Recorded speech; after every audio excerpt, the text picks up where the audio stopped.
जय हिंद दोस्तों। आपको बता दूं, जैसे जैसे साल बदला है वैसे वैसे सरकार ने बहुत सारे नियम और कानून भी बदल दिए हैं। आपको जानकारी के लिए बता दूं कि इस साल बहुत ही नए नए नियम लाए गए हैं, नए नए कानून लाए गए हैं, जिसे आप फॉलो नहीं करते हैं तो आपको बहुत भारी नुकसान हो सकता है। पहले तो मैं बता देता हूं यूपीआई के बारे में। आप फोन पे, गूगल पे, पेटीएम, ये अगर आपके पास है, आपने इंस्टॉल कर रखा है अपने मोबाइल में और इस्तेमाल नहीं करते हैं, तो उसके लिए भी गाइडलाइन आया है। इसके लिए आपको बैंकिंग से संबंधित बहुत सारा गाइडलाइन आया है। इसके अलावा आपको बता दूं लॉकर से संबंधित बहुत सारा गाइडलाइन आया। सारे चीज का जानकारी देने जा रहा हूं, पूरे वीडियो में आप बने रहेंगे। आगे बढ़ने से पहले रिक्वेस्ट करूंगा, वीडियो को लाइक आप जरूर करेंगे। मन में सवाल प्रश्न आएगा कमेंट बॉक्स में लिखिएगा, आपके टॉपिक पर भी वीडियो जरूर बनाऊंगा। देखिए, आपको जानकारी के लिए बता दूं कि सरकार ने क्या किया है कि कोई भी यूपीआई, चाहे गूगल पे हो, फोन पे हो, पेटीएम हो, चाहे कोई भी हो, आप 1 साल से इस्तेमाल अगर नहीं कर रहा है, 1 साल से यूज नहीं कर रहा है, तो उसे निष्क्रिय कर दिया जाएगा, डीएक्टिवेट कर दिया जाएगा। अगर आपका पैसा वॉलेट में है अथवा नहीं है, इससे कुछ लेना देना नहीं है। पैसा होगा तो वो आपका बेकार चला जाएगा, फालतू चला जाएगा, समझिए एक तरह से खत्म हो जाएगा।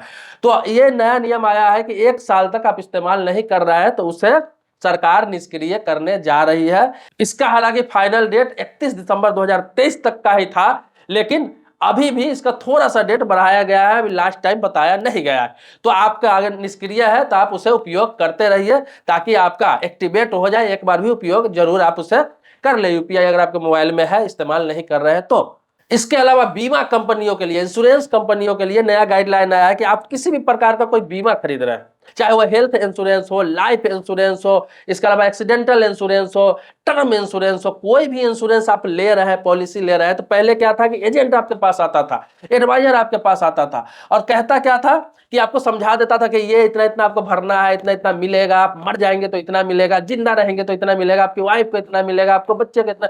खाली ख्वाब दिखा के आपको कर दिया जाता था, सिर्फ फायदा बताकर नुकसान नहीं बताया जाता था। लेकिन अब क्या किया गया है इस साल में कि सरकार ने कहा है कि अब कोई भी इंश्योरेंस कंपनी का एजेंट, एडवाइजर, सलाहकार आपके पास जाता है बीमा करने के लिए, तो आपको समझाएगा, बीमा कराएगा। इसके अलावा एक आपको वो पंपलेट लेके जाएगा जिसे प्रोस्पेक्टस कहा जाता है, एक अलग से लिखित में देके जाएगा जो कंपनी की तरफ से रहेगा।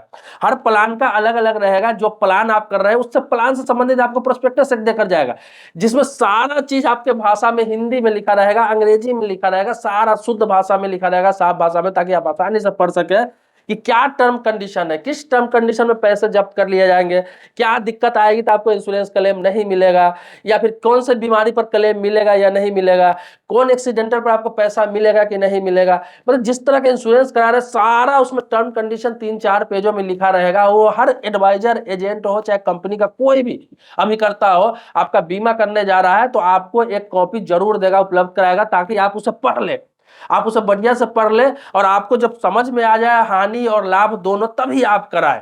इसके अलावा आपको 1 महीना का समय दिया जाएगा, किसी भी बीमा कंपनी में बीमा करा रहा है, पहले भी था लेकिन बहुत सारी कंपनियों में नहीं था, कि 1 महीना का समय दिया जाएगा कि आपने बीमा करा लिया है, प्रीमियम जमा कर दिया है, फिर भी 1 महीना के अंदर में आप उसे क्या कर सकते हैं, निरस्त करा सकते हैं, उसे कैंसिल करा सकते हैं, अपनी पैसा वापस ले सकते हैं अगर आपको समझ में नहीं आएगा या फिर आपसे झूठ बोल के किया गया है तो। इसके अलावा एक और अपडेट आया है कि सिम लेने जा रहे हैं, तो सिम लेने जा रहे हैं तो पहले आपने देखा होगा कि आपको आधार कार्ड देना पड़ता था, या फिर आपको बहुत सारे जो भी डॉक्यूमेंट्स था, कई डॉक्यूमेंट्स पर मिल जाता है सिम, और आपका फोटो लिया जाता था। अब आपको बता रहा हूं कि इन सभी चीजों से, इस सभी झंझटों से मुक्त कर दिया जाएगा। अब क्या है कि बहुत सारी कंपनी आपका फॉर्म भी फिलअप करती थी, अब क्या है पेपरलेस कर दिया गया। पेपरलेस था बहुत जगह नहीं भी था, लेकिन अब पूर्ण रूप से पेपरलेस कर दिया गया है। बायोमेट्रिक से सिर्फ सिम मिलेगा, इसके अलावा किसी भी डॉक्यूमेंट्स पर किसी भी प्रकार का सिम अब आपको नहीं मिलने जा रहा है। सिर्फ आधार कार्ड पे सिम मिलेगा और बायोमेट्रिक से ही सिम मिलेगा आपको। तो ये चीज समझ लीजिए कि आपके पास आधार कार्ड है तभी आप कहीं भी सिम ले पाएंगे, और ये ओरिजिनल आईडी पे ही ले पाएंगे। ये इसलिए किया गया है ताकि दूसरे के आईडी पर, दूसरे के आधार पर और दूसरे का पहचान पे कोई किसी का गलत उपयोग ना कर सके, किसी को परेशानी ना हो, इसके लिए। हालांकि ये बहुत बड़ी चीज है, बहुत अच्छी चीज है और जनता के हित में ही किया गया है। इसके अलावा आपके पास डीमेट अकाउंट है। डीमेट अकाउंट जानते हैं, जिससे ट्रेडिंग किया जाता है, शेयर बाजार में पैसा लगाया जाता है। इसके अलावा म्यूचुअल फंड का आपने नाम सुना होगा, म्यूचुअल फंड में आपने पैसा लगा रखा है, पैसा आपने डिपॉजिट कर रखा है, इन्वेस्टमेंट कर रखा है। इसके अलावा एसआईपी की भी बात कर रहा हूं, सिस्टमैटिक इन्वेस्टमेंट प्लान, सिस्टमैटिक भी आपने ले रखा है, एसआईपी ले रखा है, उसमें पैसा आप जमा कर रहे हैं, तो उन लोगों के लिए भी नया गाइडलाइन आया, नया नियम आया कि 30 जून तक, 30 जून 2024 तक आपको उसमें नॉमिनी अपडेट करा लेना है। इससे पहले भी डेट दिया गया था, तो बहुत सारे लोग नहीं करा पाए, इसीलिए तीसरी या चौथी बार डेट बढ़ाया गया, जो लास्ट डेट है 30 जून 2024 तक। मतलब कि आपने बहुत पहले डीमेट अकाउंट कराया हो, म्यूचुअल फंड कराया हो, एसआईपी कराया हो, लेकिन आपने नॉमिनी उसमें नहीं डाला हो, भूल गया हो, या फिर आप एक बार चेक करेंगे, अगर ये सब अकाउंट आपके पास है तो एक बार चेक करेंगे, अगर नॉमिनी नहीं है तो 30 जून से पहले आप अपडेट करा सकते हैं, करा ले।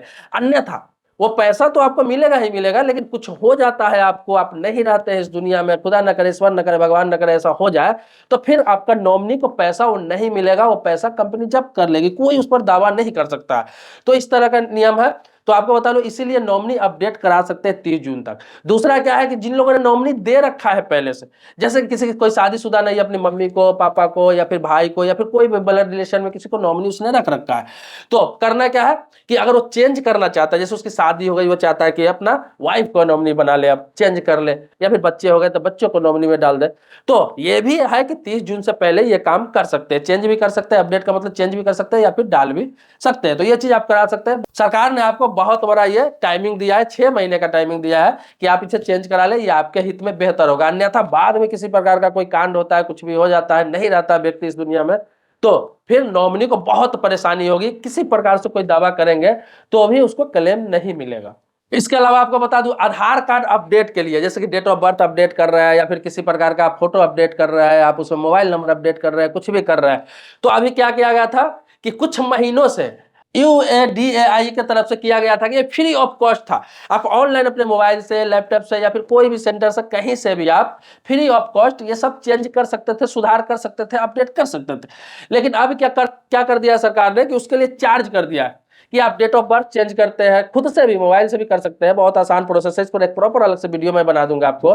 Date of birth, mobile, photo, आप नाम में कोई करेक्शन करते हैं तो बहुत सारी चीज चेंज किया जाता है ऑनलाइन, आप खुद से भी कर सकते हैं। तो इसके लिए क्या है कि 50 रुपए का चार्ज आपको देना होगा, 50 रुपए चार्ज कटेंगे, आपको ऑनलाइन पे करना होगा, तब जाकर ही ये सारी चीजें अपडेट कर सकते हैं। कोई एक अपडेट के लिए 50-50 रुपया देना पड़ेगा, 3 अपडेट है 3 बार 50 देना पड़ेगा। तो ये चीज समझ लीजिए कि अब उसमें शुल्क लागू कर दिया गया है। इसके अलावा आपको, अगर आपका कोई सामान बैंक लॉकर में रखा हुआ है, बैंक लॉकर में जैसे सोना चांदी, कोई डॉक्यूमेंट्स वगैरह रखा हुआ है, काफी दिनों से आपने उसको अपडेट नहीं कराया है, आपका कोई मामला चल रहा है किसी प्रकार का, उसको क्लियर नहीं कराया है, तो आप बैंक में जाके उसे समझौता करा ले, समझौता करा ले मतलब कंप्रोमाइज कर ले। तो इसके लिए भी समय निर्धारित किया गया है जनवरी तक का, कि आप जाकर वहां कंप्रोमाइज कर लेते हैं, समझौता कर लेते हैं तो ठीक है, अन्यथा बाद में आपकी नहीं सुनी जाएगी। इसके अलावा आपको किया गया है कि जैसे कि कोरियर कंपनी जो पोस्ट करते हैं, आप किसी प्रकार का प्राइवेट पोस्ट भेजते हैं, कोई कुरियर भेजते हैं, कोई पार्सल भेजते हैं, तो जो पैसा आपको लगता था उसमें भी बढ़ोतरी कर दिया गया है, शुल्क बढ़ा दिया गया है। तो ये सभी कंपनियां अपने अपने हिसाब से तय करेगी कि कहां पर कितना शुल्क लेना है, किस प्रकार से लेना है। इसमें सरकार कोई फिक्स निर्धारण किसी प्रकार का जो कर रखी थी वो अब नहीं है प्राइवेट कंपनियों के लिए, तो सभी कंपनियां अपने अपने हिसाब से कुरियर का चार्ज लेगी। तो ये बहुत सारे अपडेट है जो ये नए सालों में आया है। तो आपको बता दूं, कोई और भी जानकारी आपको चाहिए, फिर इस अपडेट के बारे में और भी डिटेल्स जानकारी चाहिए, कुछ पूछना है, कुछ जानना है, क्योंकि अगर अपडेट बहुत ज्यादा था तो बहुत ज्यादा डिटेल्स में जाकर मैं नहीं बता पाया, सबका अलग अलग बताता तो बहुत बेहतर समय बता पाता, लेकिन बहुत शॉर्ट में बताने की वजह से फिर भी वीडियो लंबा हो गया, इसी वजह से मैं खत्म कर रहा हूँ। कुछ पूछना हो, कुछ जानना हो, कमेंट बॉक्स में लिख सकते हैं, प्रॉपर उस टॉपिक पर वीडियो बना दूंगा। दोस्तों, मेरे सब्सक्राइबर अभी तक नहीं है तो चैनल को सब्सक्राइब कीजिए, लेकिन पुराने सब्सक्राइबर तो इसके लिए कोटि कोटि धन्यवाद देता हूँ, आभारी हूँ आपका। मिलते हैं नेक्स्ट वीडियो में एक नए मुद्दे के साथ, तब तक के लिए शुक्रिया, धन्यवाद, जय हिंद दोस्तों।